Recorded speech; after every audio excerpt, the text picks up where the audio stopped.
Hey there, friends. Welcome back to another episode of the Bible and Life podcast. My name is John Whitaker, and I'm the host of the Bible and Life, and I'm grateful for you. Glad you're joining me here on this podcast.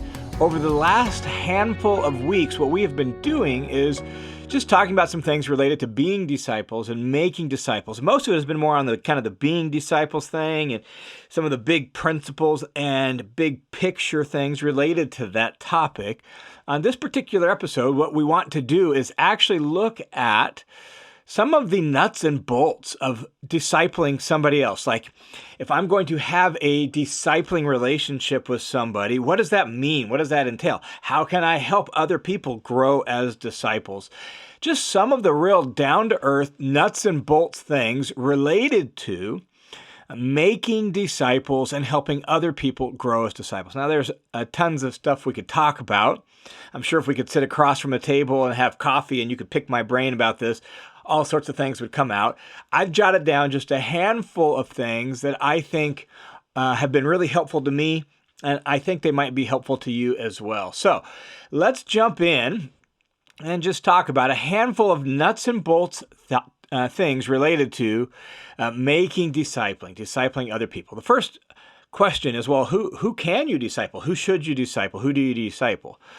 And obviously, that varies from person to person, situation to situation, and all of that. Here is the most basic answer. Who can you disciple? Well, take a look at your natural networks of people, your natural connections, and who are people that maybe you're just a little bit further down the path than them, and you could help them grow a little bit? Who are people that already look to you for guidance or advice or for input? And just take a look at those natural relationships. Maybe it's family members, maybe it's close friends, maybe it's extended family, maybe it's an adult child, maybe it's somebody from your church, maybe it's somebody you work with that you've developed a relationship with and they're a newer believer and you've got a little things to offer, and right? Just look at your natural networks, and don't make this like such a big, scary, formalized thing that it feels intimidating to them or to you. This is just like, let's encourage each other in our spiritual growth and our discipleship to Jesus and all of that. Sometimes it's just people coming to you with specific, they look to you for specific guidance on specific topics, and that's a form of discipling them, right? Sometimes they really are looking to you for something a little more formalized, and they want to meet with you regularly about Jesus and the Bible and questions they have. So it's people in your own sort of natural networks. If you're a mom, say, of small kids, and you spend a lot of time with, 3, 4, 5, 6-year-old kids, guess what? Parenting is discipleship when done the way Jesus asked you to do it. You get to pour the life of Jesus that's in you into your kids when you do it wisely.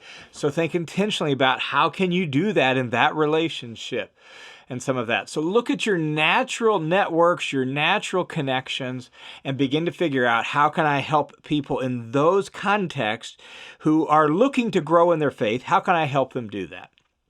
And you don't have to be an expert. You don't have to answer all their questions, right? You don't have to do all that. We'll talk more about that in a little bit. Just figure out how, if you're a little further down the path, how can you help move them along in their faith as well? So that's the first thing to talk about. The second one is, second suggestion is just this: keep it simple. Like, don't overcomplicate this discipling other people sort of thing so it seems like this big complicated thing. You got to have a curriculum. You should go through this book or whatever it is. I actually just wrote an article that'll be released on discipleship.org here in the next week or so on using Scripture as the curriculum for your disciple-making relationships. It was really an epiphany to me when I first started discipling people. I simply used what I had been taught and maybe the examples I had seen.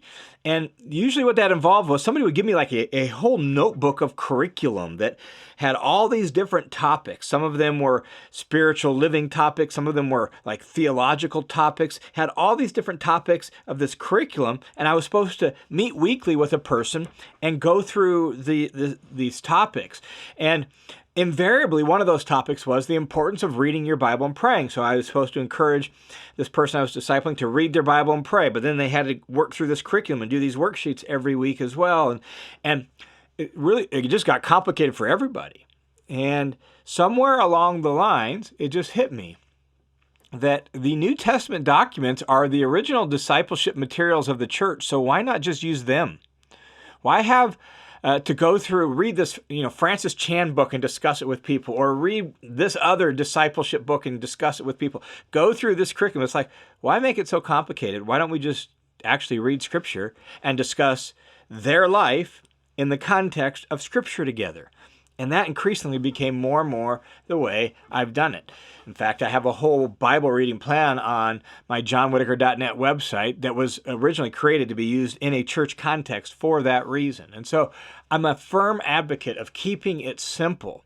Now, part of that is, what's the specific objective of this relationship? I think it's really clear, or really important to clarify the expectations when someone comes to you and wants to be discipled by you, or you and them both realize, let's kind of do this together. However it comes about, I think one of the most important conversations is that first conversation, to really get clear on what the other person is expecting, what they're hoping to get out of it, how often they want to meet, what really works for them, and nail that down. Some things make sense to be sort of longer term relationships. Some things can be just maybe a few weeks and can be very focused, and it really just depends. For example, I did not really ever have somebody that intentionally sat down and just discipled me in my faith. That back when I became a believer, there just wasn't as much talk about that. It wasn't as common, and even though I wanted it, it just never happened. I got bits and pieces from a variety of people, and I think that was helpful to me. It would have been nice maybe to have some intentional guide early on in my faith. Just didn't get that. But what I did get was bits and pieces. And so one of those bits and pieces was, for example, parenting. When I became a new dad, I did not grow up with a Christian father in the home. We didn't even read the Bible and pray in the home I grew up in. My dad left when I was 3.5. That's my earliest childhood memory, is the night he walked out on the family. So I just did not grow up with that. I did have a loving grandfather who was sort of a good male role model in my life as I grew up, and he was very involved and very loving, but he wasn't a follower of Jesus and didn't model that for me. So I just didn't have that. So now I'm having kids of my own, and I needed guidance on that.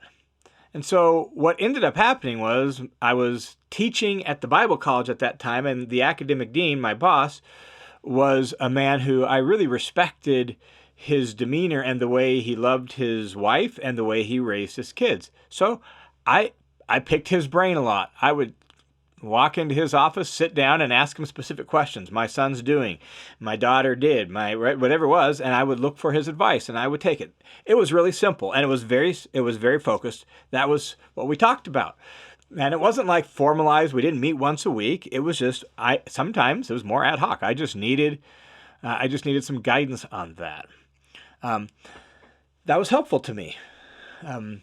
I've had discipling relationships where, for example, when I was still teaching at the college, typically almost all my discipling relationships have been with males, but this one particular gal that was a student of mine at the college was struggling with her faith, struggling in her relationship a bit with her parents, and for whatever reason, she felt sort of a kinship to me.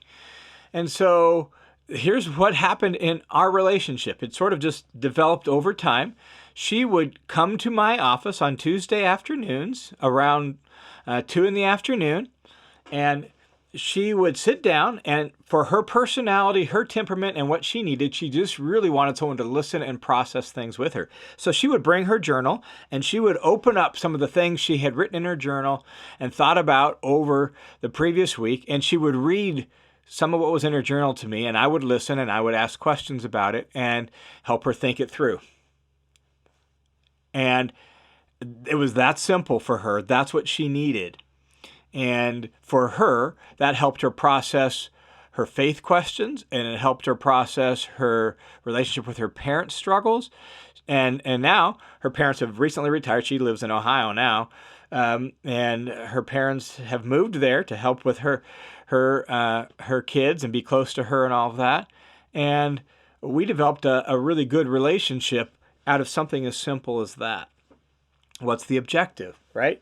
Keep it really focused. I had another fella who grew up in a Christian home, and his at some point things he started reading, questions he started having, things he was reading on the internet just really provoked some real doubt and faith questions for him. And our conversation consisted of us getting together for about 8 weeks over coffee once a week, and him bringing up some of his questions and us processing those questions together and thinking those through and helping him realize who Jesus was, and that the key thing of his faith was not having all the answers to all his questions, but trusting Jesus and following Jesus. For him, that worked. That's what he needed. After 8 weeks, he was like, I actually think I'm good.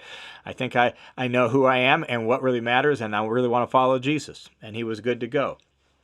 I've had other people for whom it was a weekly get-together over coffee where we largely just talked about their life and their prayer life and things related to how to grow spiritually. So what's the objective? Really get that clear on what somebody needs or wants from you and what they feel like you can provide.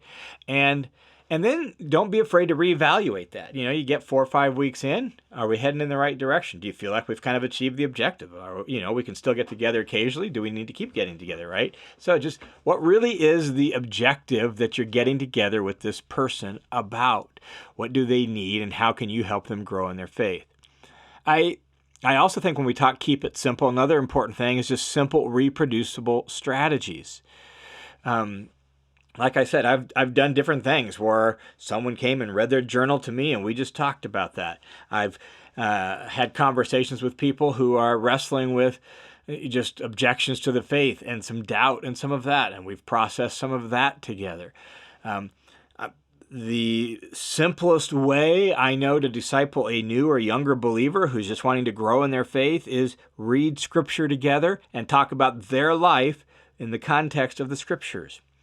That's the whole purpose of that Bible reading plan that's on my website that I mentioned. That's what it was designed for. So I had a young man who he really came to, his wife grew up in the church, kind of walked away, and then they both came back to faith around the same time. I actually baptized both of them at the same time and continued meeting with this young man. And he took that Bible reading plan, and for him, the way he's organized and wired, he put all the readings in a notebook, and he would just jot down in his notebook just some thoughts and reflections from each of the reading. We would get together once a week for coffee, and we would talk through some of the things that were going on in his life, some of the things that were going on in his job, some of the things that were going on in his marriage, and as a dad and a parent, and we would explore some of that, and we would do that as part of also talking about some of the things that he read in the Bible passages and some of the things they were teaching him about following Jesus. Super simple. Have coffee, talk about his life, and do it in the context of reading through Scripture together.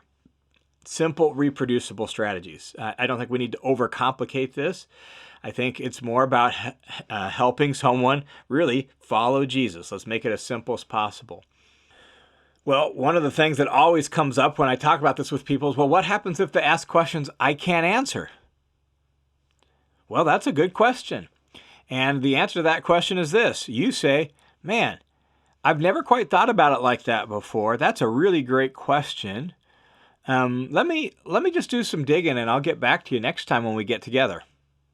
And then you talk to somebody else who maybe you think might be able to answer that question, or you think knows a little bit more. You reach out to them. Maybe it's the pastor at your church. Maybe it's a more knowledgeable Christian friend that you have or something like that. And you look for answers to their questions, and you yourself look for some scriptures that might address their question. And next time you come back with just some thoughts and have that conversation and say, hey, I checked out your question. It was a great question. It actually helped me learn some things myself. I really appreciate you asking that. And you share some of the things you found out in the in-between time. And the advantage of that is, guess what happens? You both learn some things, and you both grow in some ways you wouldn't have grown otherwise. Somebody once said that adults learn best on a need-to-know basis.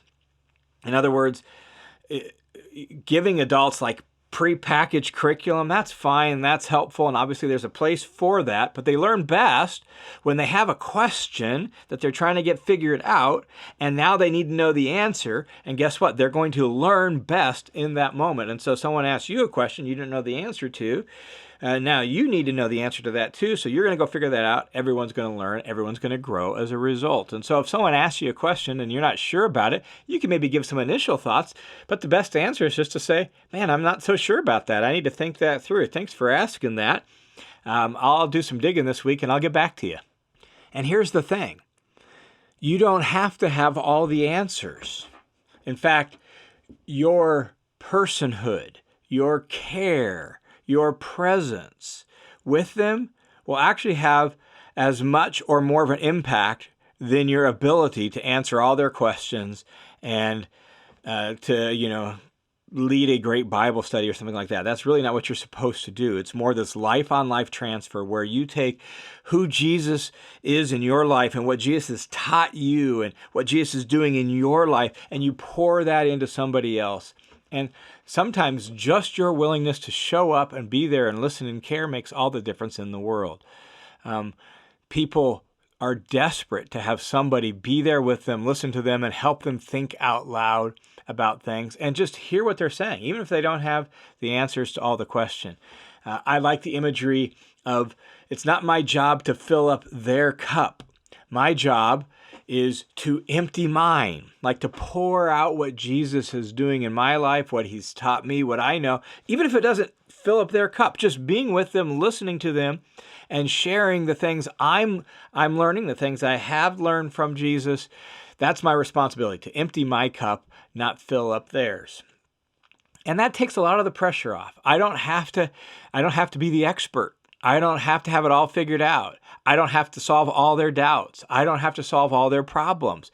I just have to pour out what Jesus has taught me and what he's done in my life and share that with them in the context of Scripture and in the context of God's wisdom and in the context of their life.